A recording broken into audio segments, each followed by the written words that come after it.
Baiklah, di sini saya akan menerangkan tentang epistemologi, mempelajari tentang hakikat dari pengetahuan, justifikasi, dan rasionalitas keyakinan. Banyak perdebatan dalam epistemologi berpusat pada 4 bidang. 1. Analisis filsafat terkait hakikat dari pengetahuan dan bagaimana hal ini berkait dengan konsep-konsep seperti kebenaran, keyakinan, dan justifikasi.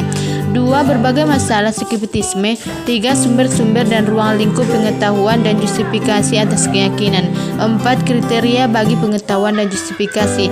Epistemologi membahas pertanyaan-pertanyaan seperti apa yang membuat kebenaran yang terjustifikasi dapat dijustifikasi.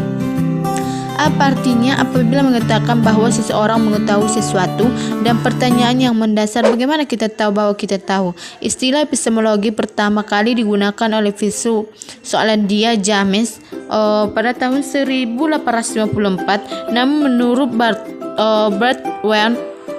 Bradward, Raja James sebelumnya telah mengungkapkan konsep filosofis ini dan menggunakannya sebagai personifikasi. Dan di sini juga saya akan menerangkan tentang apa makna dari epistemologi. Epistemologi adalah teori pengetahuan yang berhubungan dengan hakikat dari ilmu pengetahuan, pengandaian, dasar-dasarnya, serta pertanggungjawaban atas pertanyaan mengenai pengetahuan yang dimiliki oleh setiap manusia. Oke, selanjutnya kita akan membahas mengenai landasan epistemologi.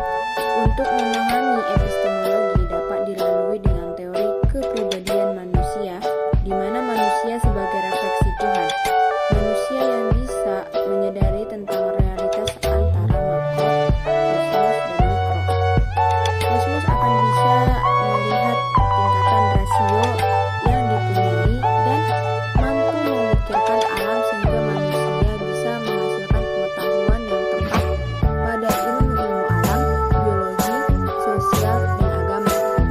Dalam pendidikan, aspek epistemologi yang harus diperhatikan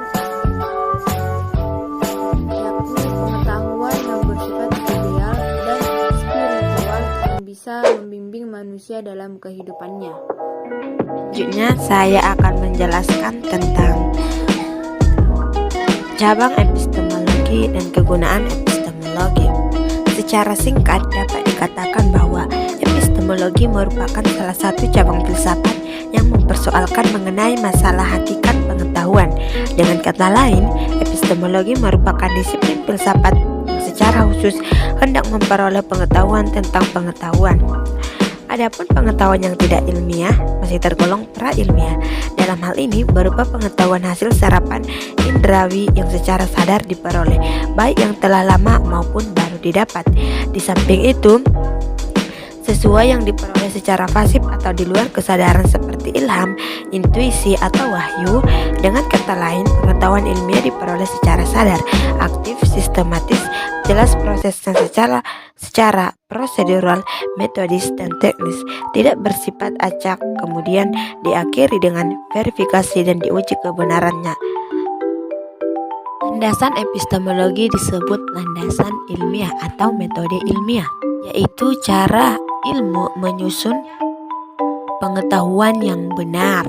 Metode ilmiah merupakan prosedur dalam mendapatkan pengetahuan yang dinamakan dengan ilmu. Jadi, ilmu pengetahuan merupakan pengetahuan yang diperoleh melalui metode ilmiah. Tidak semua pengetahuan itu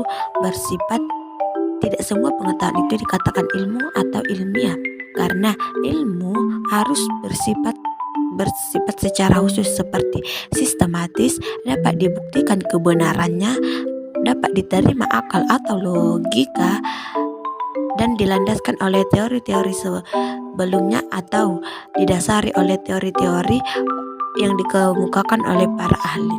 Selanjutnya kita akan membahas tentang cabang-cabang epistemologi.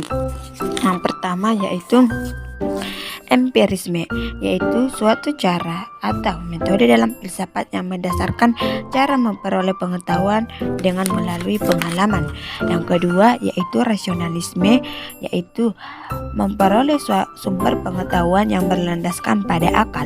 Yang ketiga fenomenalisme, yaitu dalam memperoleh pengetahuan atau sumber ilmu itu dengan menggali pengalaman dari dalam dirinya sendiri. Dan selanjutnya metode intuisionisme, yaitu memperoleh sumber ilmu pengetahuan dengan menggunakan sarana intuisi untuk mengetahui secara langsung dan seketika. Intuisi dapat juga dikatakan dengan hati. Selanjutnya metode kritik atau kritikisme. Aliran kritisisme ini merupakan perpaduan antara aliran empirisme dan rasionalisme.